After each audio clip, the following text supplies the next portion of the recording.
नमस्कार, आपके अपने YouTube चैनल सत्य खोज पर आपका स्वागत है। आज मैं ऐसे योद्धा से आपका परिचय कराऊंगा जिसके नाम से अफ़गान माताएं डरती थी और कहती थी सो जा बेटा वरना नलवा आ जाएगा। जी हाँ, मैं बात कर रहा हूँ आज हरि सिंह नलवा की, जो सिख और हिंदू साम्राज्य के प्रतीक महाराजा रंजीत सिंह के सिपा सालार थे, सेना नायक थे, महान जनरल थे, जिनको ब्रिटिश ने नेपोलियन की उपाधि नेपोलियन के बराबर उनको आंका था। अफगानिस्तान सल्तनतों की कब्रगाह कहा जाता था। आज तक कोई भी इसे पूरी तरह काबिज नहीं कर सका। आलम यह है कि सोवियत संघ और अमेरिका जैसी महाशक्तियों को भी यहाँ अपनी सेना को वापस बुलाना पड़ा। लेकिन भारत में एक ऐसा योद्धा पैदा हुआ जिन्होंने अफगानों को नाको चने चबा दी। उस महान योद्धा का नाम है हरि सिंह नलवा। अफगानों के जहन में हरि सिंह नाम का इतना खौफ था, अंदाजा इसी बात से लगाया जा सकता है कि अफगान महिलाएं जब रोते हुए बच्चे को चुप कराती थी, कहती बेटा चुप हो जा नहीं तो नलवा आ जाएगा। जी हाँ, हरि सिंह नलवा महाराजा रंजीत सिंह। अब मैं आपको बताऊंगा कि हरि सिंह नलवा जी कौन थे। हरि सिंह नलवा महाराजा रंजीत सिंह की फौज के सबसे भरोसेमंद कमांडर थे। वह कश्मीर, हजारा, पेशावर के गवर्नर रहे। उन्होंने कई अफगान युद्धों में अफगानिस्तान में घुसकर अफगानों को शिकस्त दी, यहाँ के कई हिस्सों पर अपना वर्चस्व स्थापित किया। साथ में उन्होंने अफगानों को खैबर दर्रे का इस्तेमाल करते पंजाब में आने से सर्वदा के लिए रोक दिया। अफगानिस्तान असल में 1000 एडी से 19वीं सदी तक खैबर दर्रा ही विदेशी हमलावरों का एकमात्र रास्ता रहा था अफगानिस्तान की तरफ से भारत में पंजाब में एंटर करने का। परंतु उन्होंने रिवर्स काम किया। अफगानिस्तान अब तक भी एक अजय इलाका माना जाता था, लेकिन हरि सिंह नलवा ने अफगानिस्तान के सीमावर्ती और खैबर दर्रे को कब्जा करके अफगानों के लिए रास्ता भारत में आने के लिए संभावना हमेशा के लिए समाप्त कर दी। जब अफगान लगातार दिल्ली और पंजाब आ रहे थे तो महाराजा रंजीत सिंह ने अपने साम्राज्य सुरक्षा के लिए दो तरह की सेना बनाई। एक सेना को व्यवस्थित रखने के लिए French, German, Italian, Russian, Greek योद्धा बनाए नियुक्त किए थे। जी हाँ, महाराजा रंजीत सिंह ने अपनी सेना को सुव्यवस्थित करने के लिए फ्रेंच, जर्मन, इटालियन, रशियन और ग्रीक ग्रीक से आए हुए योद्धाओं को, वो कैसे आते थे भारत में, जब ये लोग मिशनरीज के तौर पे यहाँ भारत में आते थे तो वहां पर काम की कमी थी, तो ये लोग यहाँ पर आते थे। तो इनको महाराजा रंजीत सिंह ने अपनी सेना में भर्ती किया और इनको अफगानिस्तान के बॉर्डर पर नियुक्त किया। वहीं दूसरी सेना में हरि सिंह नलवा के अंडर में थी। महाराजा रंजीत सिंह की सबसे बड़ी ताकत हरि सिंह नलवा इस सेना के साथ अफगान आदिवासी हजारों को हजारों बार मात दी और नलवा की बहादुरी का सम्मान देते हुए 2013 में भारत सरकार ने उनके ऊपर एक डाक टिकट जारी की थी। अफगान अब आपको बताता हूं अफगान हरि सिंह नलवा से इतना क्यों डरते थे। क्या वजह है कि वो किसी और से खौफ ना खाकर एक जमजू कौम, यानी जो जंग में सदा रहने वाली कौम, जो हजारों साल से जंग में लिप्त थी कौम, मरने मारने पर उतारू रहती थी, वो हरि सिंह नलवा से इतना क्यों डरती थी। आइए मैं आपको उसके बारे में बताता हूँ। हरि सिंह नलवा ने अफगानों के खिलाफ कई युद्धों में हिस्सा लिया और इन लड़ाइयों में अफगानों को उनके इलाकों से ही बेदखल कर दिया। अफगान लोग भारत में आकर लूटपाट करके जाते थे, परंतु हरि सिंह नलवा ने उसको रिवर्स कर दिया, खैबर के रास्ते को बंद कर दिया और खैबर के रास्ते से उन्होंने अपनी सेना को अफगानिस्तान में दाखिल करके उनको ही उनके जंग में हराकर उनके इलाके पर कब्जा कर लिया। 1807 में महज 16 वर्ष की आयु में नलवा ने कसूर, जो कि पाकिस्तान में है और भगवान श्री राम के पुत्र कुश के नाम पर बसा हुआ शहर है, परंतु आज दुर्भाग्य यह है कि हमारा वहां पर एक भी हिंदू नहीं है, कसूर के युद्ध में हिस्सा लिया।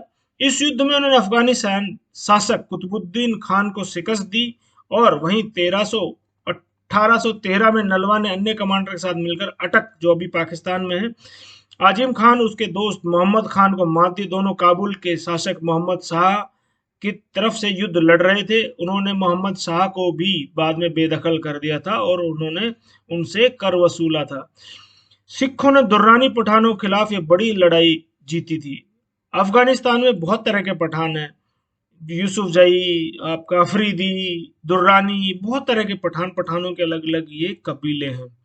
अफगानिस्तान बेसिकली आज भी कबीलों का देश है और कबीलों की तरह ही कबीलाई संस्कृति वहां आज भी चलती है। पंजाब अफगान सीमा पर 1818 में सिख आर्मी ने नलवा के नेतृत्व में पेशावर का युद्ध जीता और नलवा को यहाँ पर रुकने के लिए किसने, महाराजा रंजीत सिंह ने कहा कि आप यहीं रुकिए। उन्होंने यह पंजाब अफगान सीमा पर निगाह रखने के लिए जिम्मेवारी दी गई। 1837 में नलवा ने जमरूद पर कब्जा जमाया, जो कि खैबर पास के रास्ते में अफगानिस्तान जाने का रास्ता था। मुल्तान, हजारा, मानखेड़ा, कश्मीर आदि युद्धों में शिकस्त की और उन्होंने एक टकसाल चलाई थी, एक माफ कीजिए, उन्होंने अफगानिस्तान और कश्मीर से टैक्स कलेक्शन करने की जिम्मेवारी जो है हरि सिंह नलवा जी के पास थी। अच्छा, मैं आपको बताता हूँ कि हरि सिंह नलवा को बाघमार भी कहा जाता है। क्यों कहा जाता है? महाराजा रणजीत सिंह एक बार शिकार खेलने के लिए गए तो उनके खास सिपा सालार यानी हरि सिंह नलवा जी भी उनके साथ थे। अचानक से बाघ सामने आ गए। बाघ को देखकर बहुत सारे लोग भाग गए, लेकिन हरि सिंह जी नलवा ने अपने बाहुबल से बाघ पर कब्जा किया, काबू किया और उसको अपने मजबूत हाथों से उसके जबड़े को चीर दिया। तब महाराजा रंजीत सिंह ने खुश होकर बाघ मार की उपाधि दी थी। अब नलवा जी की ये जो जीत है, इसका भारत पर क्या असर पड़ता था? भारत पर आज भी क्या असर है? देखिए, खैबर के रास्ते से अफगानिस्तान के लोग भारत पर आते थे और दिल्ली तक लूटमार, पंजाब से रास्ते होते हुए दिल्ली तक आकर लूटमार करके जाते थे, बहुत सारे एरिया को तहस नहस करते थे। लेकिन हरि सिंह नलवा ने उस रास्ते को सर्वदा के लिए ब्लॉक कर दिया, बल्कि उनके इलाके पर अपना कब्जा कर लिया, हिंदू पातशाही वहां पर स्थापित की और सदा के लिए अफगानिस्तान का एंट्री भारत में बैन कर दी। अदरवाइज तो पेशावर और जो फाटा का एरिया है जो अफगानिस्तान से लगता है, वो अफगानिस्तान में ही होता, जो कि हरि सिंह नलवा ने जीत कर अपने भारत में मिलाया हुआ था। अटक से लेकर ये जो एरिया है ये भारत में मिलाया हुआ था। अगर ये नहीं होते, हरि सिंह नलवा नहीं होते, तो हरि सिंह नलवा ने इनको अगर नहीं जीता होता तो ये अफगानिस्तान आपके दिल्ली तक, मतलब पंजाब कहाँ से शुरू होता है? पंजाब गंधार से शुरू होकर, कंधार से शुरू होकर दिल्ली तक पंजाब ही था। तो पंजाब पर पूरा उनका कब्जा होता, और पंजाब जब भारत पाकिस्तान का डिवीजन होता तो ये बहुत सारे इलाके जो है भारत के, तत्कालीन भारत के बहुत सारे पाकिस्तान के रूप में हड़प ले जाते, जो कि अभी जो अफगानिस्तान से लगता हुआ क्षेत्र है जो उन्होंने हमसे हड़प लिया। किसने? पाकिस्तान बनाकर हड़प लिया। तो पंजाब में जो जीत हुई, अफगानिस्तान में जो जीत हुई हरि सिंह नलवा की, उसकी वजह से पंजाब और दिल्ली हरि सिंह नलवा जी की वजह से सुरक्षित रही और आज तक भी वो सुरक्षित है। इसलिए हम सबको मिलकर हरि सिंह नलवा जी को धन्यवाद करना चाहिए कि उनके बाहुबल की वजह से आज हमारा पंजाब, छोटा सा हमारे पास बचा हुआ दिल्ली, सुरक्षित है। और उन्होंने अफगानों को उनके ही क्षेत्र में घुसकर मारा और उनके क्षेत्र पर कब्जा किया और उनको सर्वदा के लिए इस बात का एहसास कराया कि अफगानिस्तान साम्राज्यों का कब्रगाह नहीं है, यानी बैकयार्ड या ग्रेवयार्ड ऑफ एम्परर्स नहीं है, जिसको कि अमेरिका और सोवियत रशिया भी नहीं जीत पाया, जिसको भारत के हिंदू साम्राज्य ने वहां पर हिंदू साम्राज्य स्थापित किया। इस मिथ्य को हमेशा के लिए झुटला दिया कि अफगानिस्तान को जीता नहीं जा सकता। जी हाँ, अफगानिस्तान को भी जीता जा सकता है। ये हरि सिंह नलवा और महाराजा रंजीत सिंह ने सिद्ध करके दिखाया। तो वीडियो आपको अगर पसंद आया तो वीडियो को लाइक, शेयर, सब्सक्राइब जरूर कीजिए, बेल आइकन जरूर दबाइए ताकि जैसे ही नया वीडियो डले आप तक सूचना तुरंत पहुंच जाए। वीडियो को अंत तक देखने के लिए बहुत बहुत धन्यवाद। जय हिंद राष्ट्र।